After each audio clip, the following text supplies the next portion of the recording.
I got a job because I needed a job to put bread on the table for my kids, because there's nowhere else where you can work here at Wheatbank.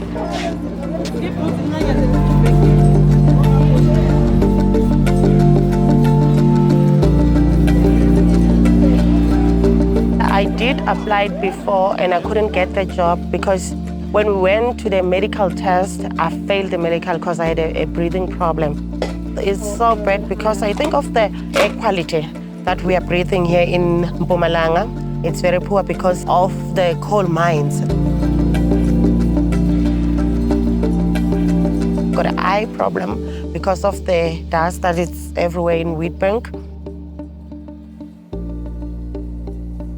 I'm a volunteer at VEM, and I also work at the mines. I've seen a lot of painful things that are happening in the mines. The people that are working there, how do they suffer? I do talk to them, ask them questions. Is that does not affecting as it is affecting me, but I'm sitting here as a security, and when now you are working there, so is it not affecting you? And I said, we are like a stockpile inside. I think the mines should close down because people are getting sick, and the miners, they only care about profit. We can say that the mines are giving people jobs so that they can feed their families, but at the same time, it's killing people, and it's not benefiting the people, it's benefiting the owners.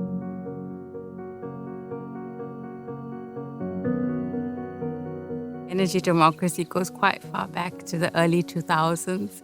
And it's around the energy sector, the changes that were happening at that time, the new power stations that were planned to be coming online, and also the background around load shedding, where the government had first become aware that load shedding was coming into the future of South Africa. And that's when we started to think around what are the solutions that we want to see. We spent a lot of time opposing Medupi and Kusile, the things that we didn't want, but we needed to articulate for ourselves, what do people want? What is people's power? What is community energy? And how does a reformed energy sector function in communities? The Energy Democracy Project is really breaking barriers. We are stepping into spaces that others have not been bold enough to engage with. We are telling the stories of people on the ground in ways that are challenging power in very high places. And in that same way, we've been subject to threats of violence ourselves. People on the ground have had to sometimes water down what they say. They've had to have fears for their own security in their spaces. The narrative around human rights defenders is very much the same as those of the communities who engage in energy democracy as well. No more so than in Abahlali, where the coal economy really runs the show. In South Durban, where those who work directly for Engen and SAPREF do not want you to speak about closing the refinery. And then Abahlali, in terms of the assassinations that people have experienced, we experience violence on a daily basis because of what we advocate for.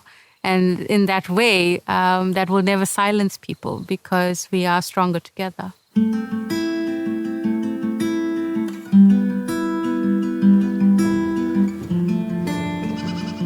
Heavenly Father, thank you for the gift of a new day. As I step into today, fill me with wisdom, strength, and peace. Bless the work of my hands and let my efforts be fruitful, meaningful.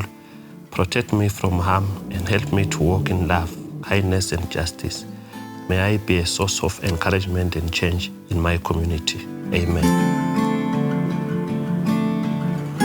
I came here after finishing my grade 12 to open Vukani Environmental Movement. But the moment I moved in here in Wheatbank, that's where I started now to have serious problems in terms of sinuses, more especially late during the night when I sleep. There's this dafting that is smelling like coal, So it became worse and worse when now I have to move into this section of Fosman. Then I was even closer to the mines. Me attending the classes in VEM, then that's when I knew to say that, no, man. It means that even myself, the way now I'm starting to react towards sinuses, it's becoming worse and worse up until now where I will have headaches. and I will also have blood coming out of my nose at times. That's when then I said, no, this thing needs me to stand up for it.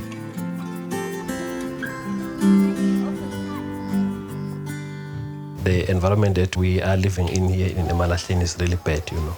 It's even getting worse and worse each and every day. The work that we do actually for the community, you know, it makes me so passionate looking at the service that we need to get from the municipalities, holding the very same government accountable, capacitating our communities to have information. I feel like that's the role that was supposed to be done by government or certain departments within government, but we are doing it voluntarily. We are looking forward for tomorrow as we will be having our workshop or engagement with our different stakeholders that we were engaging around the energy transition, and especially with communities on how we can tackle our own energy as communities, because we are the most who are suffering. So now we are looking forward to engage with them, but also to report back from where we are coming from and where we are now for our upscaling project. And we are looking forward to them to buy in, because we want to take some of their members to the local government engagement too. We know that they are not that much in the same page with what is happening on the just transition. But with us engaging with them, we have seen that a green light is coming out in terms of engaging, and they see the need that we can do something. We are not opposed to what you are actually implementing. It is assisting the community, and at the same time, it is adding to the grid. Because we have a problem. We can't run away from the fact that there is a problem in as far as power is concerned. So we were actually going to be enemies if you were saying, let's do away with what provides power currently. Because what provides power currently is what provides job opportunities. It is what feeds families. Asingaphileli for now. Mina into engiyicelayo ukuthi asitibukeni ngato tonke indlela. Ungasebenza wena namuhla uwondla umndeni wakho kube right, but umntwanakho lo mkhulisako uyoba ngumntwana lo right na ekuphileni. Lo ukuthi nani nisidiscuss le ndinamba lezi esihlangabezana nazo, ngoba ungabuka namuhla ukuthi ngela ukuthi mina sibe nemisebenzi, but wena uyabeletha today ubelethe bantwana bayi3. Le ngicela ukuthi uma ningabonisana nani kubo, maybe singaba nendlela yokusebenzisana ukuthi masiya kula ma meetings mhlambe la yokhuluma ngabo rehabilitation sithi no, sihamba nabakhozi bethu, stakeholder sethu yama unions siyawafuna bekhona, ukuze nathi sizozwa ukuthi okay manje bathi bona okay sine besithi mara are we going to the right direction? Niya understand ukuthi singathi sesihambe I long distance sipenze sishaye reverse. I was ambushed coming in. I'm attending the Congress. They said no, go and attend that session. But he made it clear that we are not going to accept such an invitation again. To say now there's a meeting tomorrow, there's a meeting now in 2 hours, come and attend this. The union is not going to accept that. They are lacking knowledge.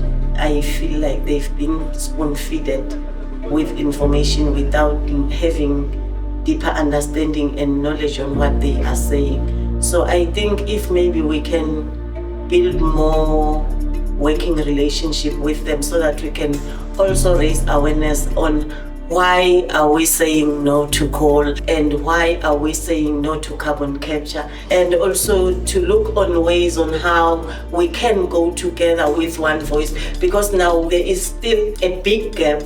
We can't be going with people who think for themselves, not for the future.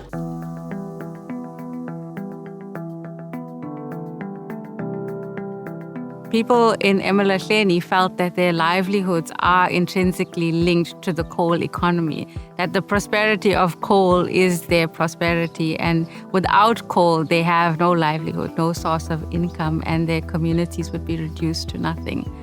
So it was definitely a challenge to get people to talk around clean energy, renewable energy, which didn't involve mines in their area and didn't involve large power stations where you could gain employment. But it was a sense of how do we think around energy that is not damaging to me, that has the ability to hold my health in a wellness space, that doesn't damage the environment that I'm relying on for life, and also contributes to my economic well-being.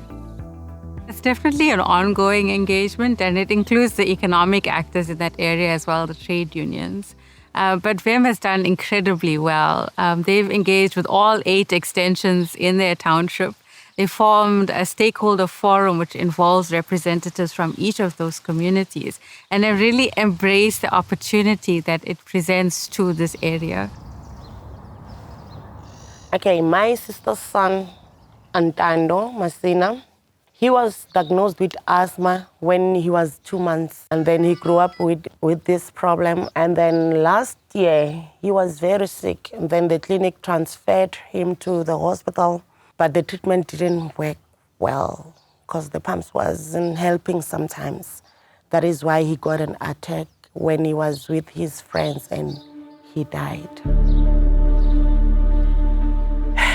At some stage, I felt angry with myself for not following things. When they were telling us about the VEM office, we didn't want to go there, and we didn't know what was killing us. So I was angry at myself. Maybe I could have prevented this before we lost somebody. So, but now I'm willing to learn more, to teach more people about what is killing us in this area.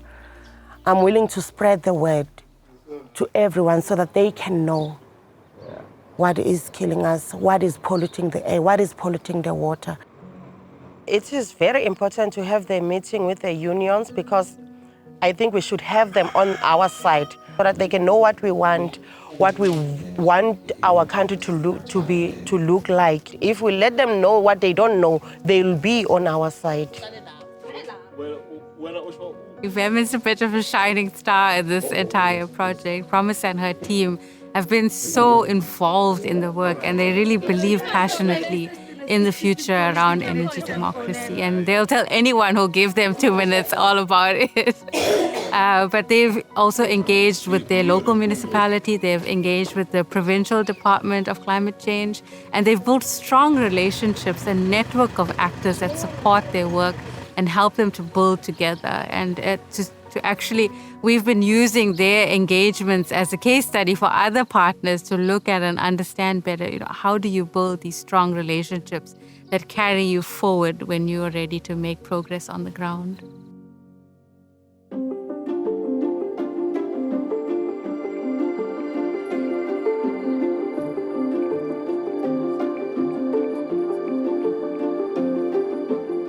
When there is load shedding, most of the shack settlements, they do not have power, while the elites continue to have power.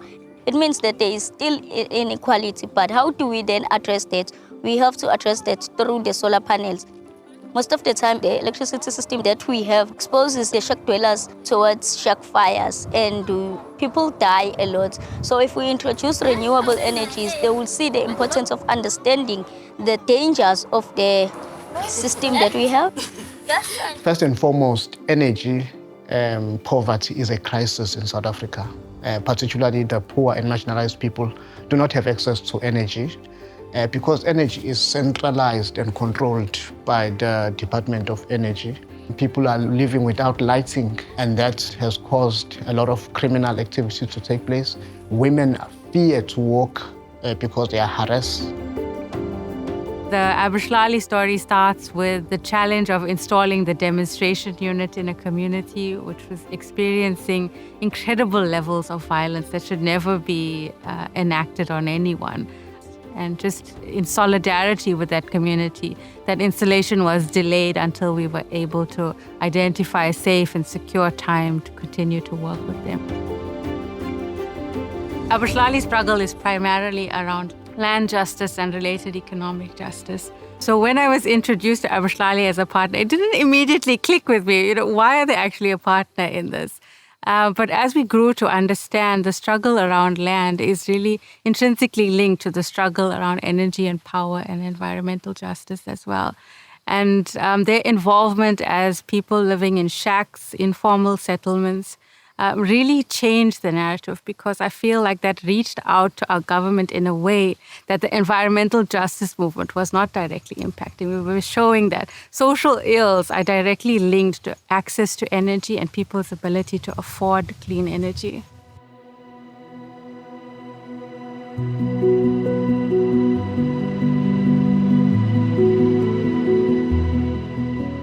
We want to do this project here in this community of Salt Rock in KwaDukuza municipality in KZN. This is one of Abahlali occupations, and there is a lot of development that is happening in. So that is one of the reasons that we chose to upscale with this community, because we see developments and we see the reconstruction of people's dignity. So we thought that we'll restore their humanity to come and introduce such a project in such a time whereby the world is always against those who are living within the shacks. We are living under the name of socialism, where we treat everybody equally. We have even the community garden, nobody goes to sleep without eating, and we usually used to share things. Even if you see your neighbor who don't afford to buy something, then we go to the garden, we sell, then we give him money so that this one can afford to go to a clinic, hospital, like we are equal. If you have a problem, you have someone to show. It's like caregivers. There's somebody that you can share a problem with, so that you can feel like you are human beings and you are equal, and we treat everybody the same. This community works. Through their own activism and engagement with the municipality, they have now received a promise of housing. So that same land which they are occupying now, there will be an area that will be fitted with formal housing for them. So we're looking at engaging with them on two levels. The first, where we have a solar home system set up that will give some sort of electrical access while they're still living in shacks. And later on, engaging with the Department of Human Settlements to look at how we can introduce renewable energy into the formal housing that they will be moved into. So it is a story of hope. It's a story of incredible affliction, but coming out of that, some real rays of hope for the future for this community. We are still in discussion with the community to discuss what kind of upscaling are we going to do. Is it the embedded, or is it going to be the rooftops, or is it going to be the solar towers? So that if we upscale, we bring the project here, we make sure that it would benefit everyone. It won't just be at the interest of the leaders who might be in those discussions, but the community as a whole.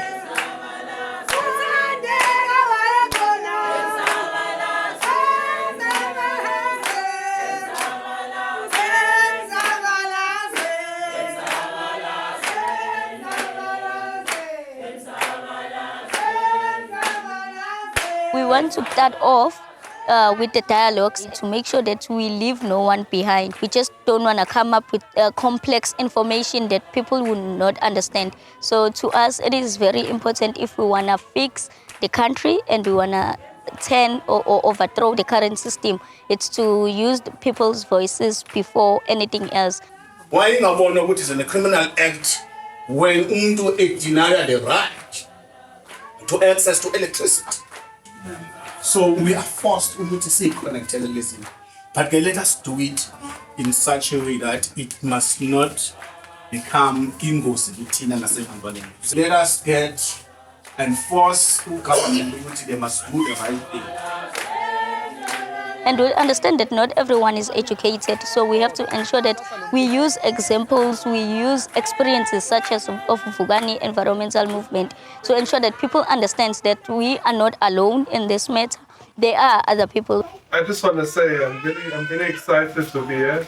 I may not look excited, but I am very excited to be here. And I apologize that I can't speak Zulu yet, but I can understand. So if you're talking about me, I know.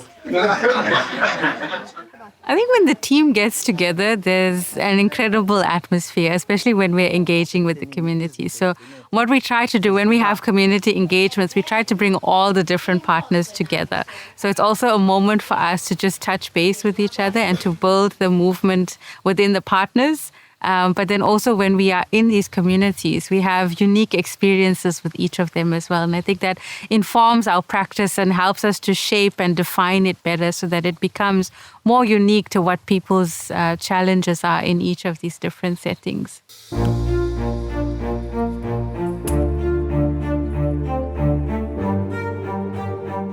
I feel like this solar energy is gonna make the work easier. But everyone will be treated equal. Everyone will have electricity from the solar. The electricity does not deplete the ozone. The electricity is pure. The electricity does not do the air pollution like the electricity that they are doing like now. This solar energy, I think it's a good energy. And this solar energy, I think it's gonna work from us in this community. Everyone needs electricity for their well-being to continue living like a normal human being. It shouldn't be determined by the living conditions and even the materialistic conditions which people are facing. You know, in that sense, it's really the most real version of energy democracy on the ground, because these are people who are struggling, who are really at the bottom end of the economy. They live in shacks, they have no decent housing, they don't have access to water or energy in a format that is cognizant of human dignity and respect for life.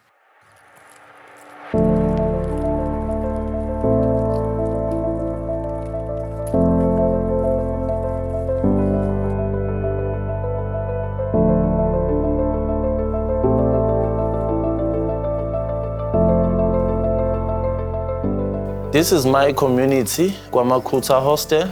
It's where I stay as well. We've been working with this community, I think, for the past 20 years now. And these are new flats that are built for residents. There is also a Transit camp where people are staying, and it's bad, especially if they are experiencing rainy days and floods. It goes inside their rooms. When it's hot, it's hotter in those rooms there. We fighting with government to actually create more of opportunities for people to live better lives. I need to be there. Whatever they experience, at least it won't be like, these leaders are staying in fancy houses. I'm also there with them experiencing one and the same thing that they are experiencing.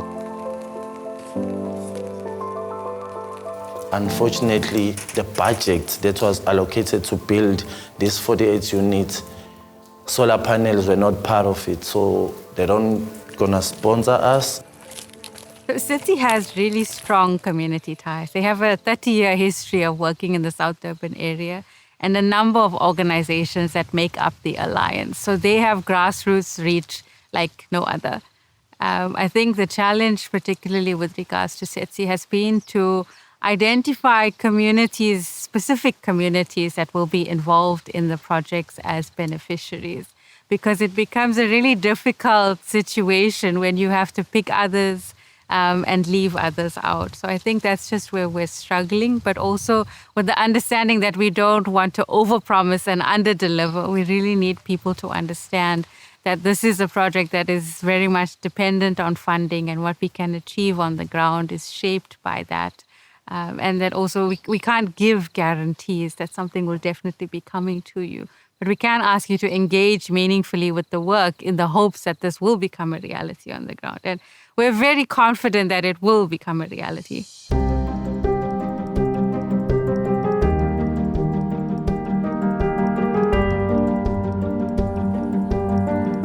So I believe once they see these solar panels on top of Kwamakuta's flat, government wants to see something that being done first before he comes second. The first thing we do is educating our community, and also for them now to choose which renewable that they think it can work for them, not be harmful on their lives. So they chose solar panels. That's why tomorrow we're having another engagement now with the government involved, which means these engagements will continue until we reach a certain goal of having these solar panels on top of our roofs. So education plays a very key role for our community to understand what solar panel is, what renewable is, what environmental justice is. So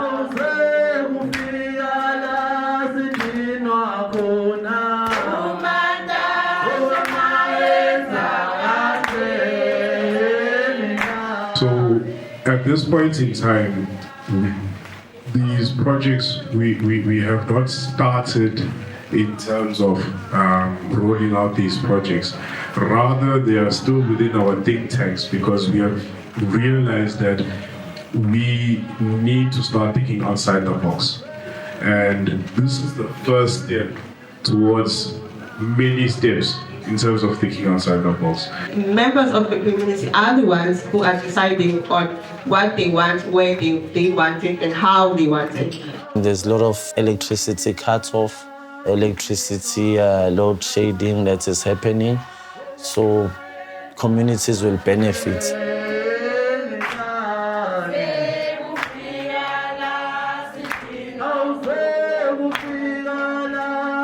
Especially in Kwamakuta, there's a lot of elder people who are taking medications, who need refrigerators to keep their medication and stuff. We understand that whatever we do for the communities, we need the communities to be involved. We need community buy-in. These projects won't be owned by us, but it's owned by community. What was also crucial is that communities raised a lot of questions to municipality. Electricity production. So isola nje iusizo kakhulu, usiza abantu no ongekho kahle emalini iyakwazi ukumsiza, no kahle emalini iyakwazi ukonga, nangesikhathi ugesi ungasekho iyakwazi ukuthi imsize athole energy from isolar, asizakale kuze kube kubuya ugesi njengama load shedding or izinto enjalo yezinkinga evela kugesi. In fact, when we speak about socially owned, it means people own it. It means wherever they are put up, in the townships, wherever, people have a sense of owning it. They own it, they manage it, they control it, they use it. But as long as we continue with the ESCOMs and all providing for profit makers, it ain't going to change. So that is the whole idea of why we got involved here. And I speak about it consistently because you have to hold on to a dream. People say, you have to hold on, what is your dream? And my dream is to make sure that all those that have been deprived of is electrified. Get the energy. Here's a process that can provide that energy to people. People are leaving some sense of hope or some sense of that you know what, something is changing in this country. In South Durban, it was a similar history around energy access and energy poverty. But the context was slightly different in that it was the oil and gas sector that was primarily responsible. People were literally across the road from petroleum refineries. They were impacted in their water, in their air, and in the soil. They were breathing in deadly pollutants every single day of their lives. And this was affecting their children and generations afterwards as well. So in that sense, the narrative around the change of energy, clean energy that doesn't harm people and their health was also really poignant and very much a shift in thinking for people on the ground and our government as well around how clean energy can be a completely life-changing experience for people. Because we stay in Wentworth, Durban South, there's a lot of pollution with engine, SAPREF, and the factories all around us. They pollute us every day. And a lot of people don't go out of Wentworth because they don't have money to go anywhere. So 24 hours they're in this zone of Wentworth and it's polluted non-stop. I think renewable energy is the way out for our community. If people can own it, make it, and a lot of young people and older people can get jobs. So if the solar system is on the roof and they can see, no, this thing does work.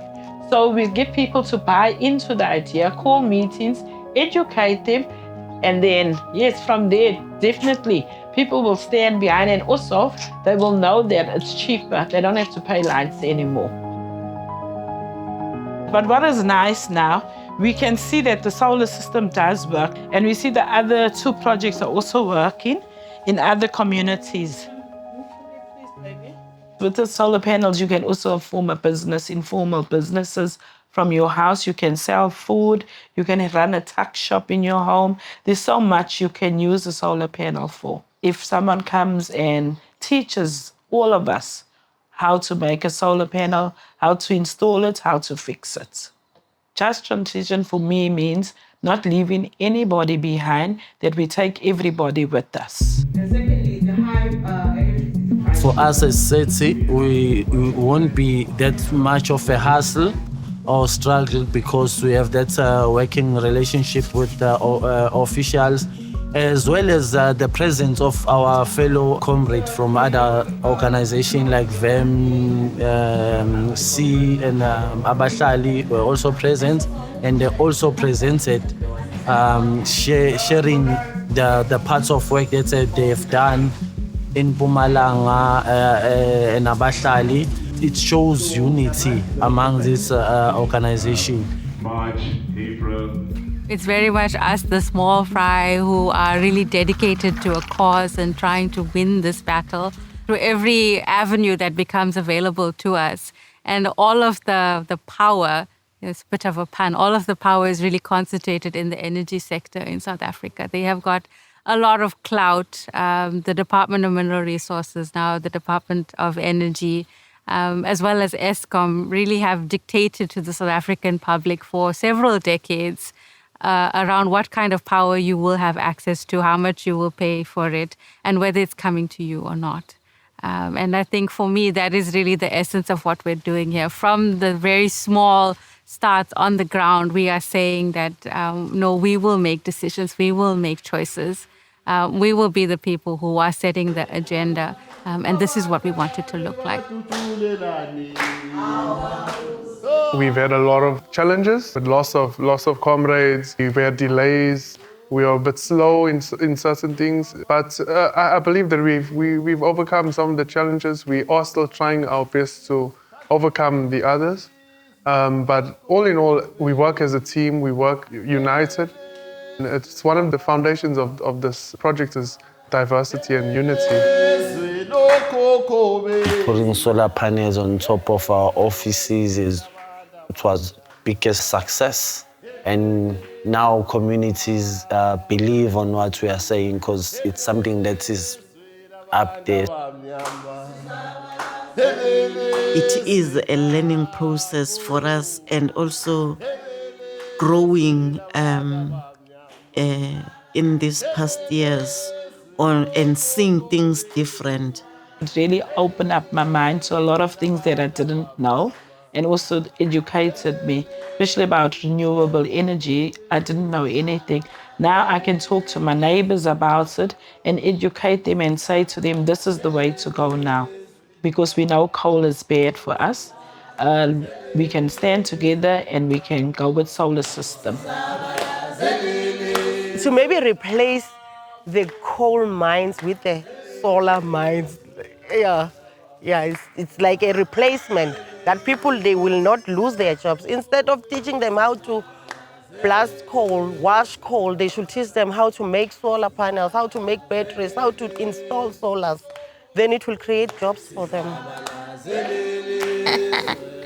I think my ancestors, definitely for sure, I'm sure even where they are, my ancestors today I'm their wildest dream because of the things I've been engaging on, especially with the activism. No one in my family has ever engaged themselves into activism work, so I'm just the first one in the leadership and so many stuff. So I'm sure my ancestors would be grateful for this, and would be proud, and hope they are proud of it, that we are trying to make the world a better place for everyone through promoting justice, humanity, and equity for everyone. I'm proud of myself to make sure that everything that we do, it is always done correctly. The fight that we are fighting now, we are not fighting for ourselves, but for the future generation. My hope is them to pick up where we left and also continuing the struggle. It's a tough one because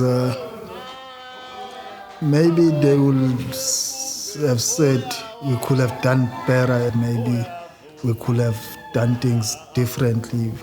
We currently find ourselves in a very difficult situation as humanity. So hopefully when other ancestors will be pointing back and say, that's our footprint in this world. On my side, I love a loving community coming together even if there is nothing wrong, just sharing love, caring for each other. I wish the coming generation will not look into who is speaking Zulu, who is speaking Xhosa, who is speaking whatever language, but seeing each other as my sister, as my brother, loving and caring and sharing. That will be, and also doing things for themselves together and making sure that they know what is happening with one another.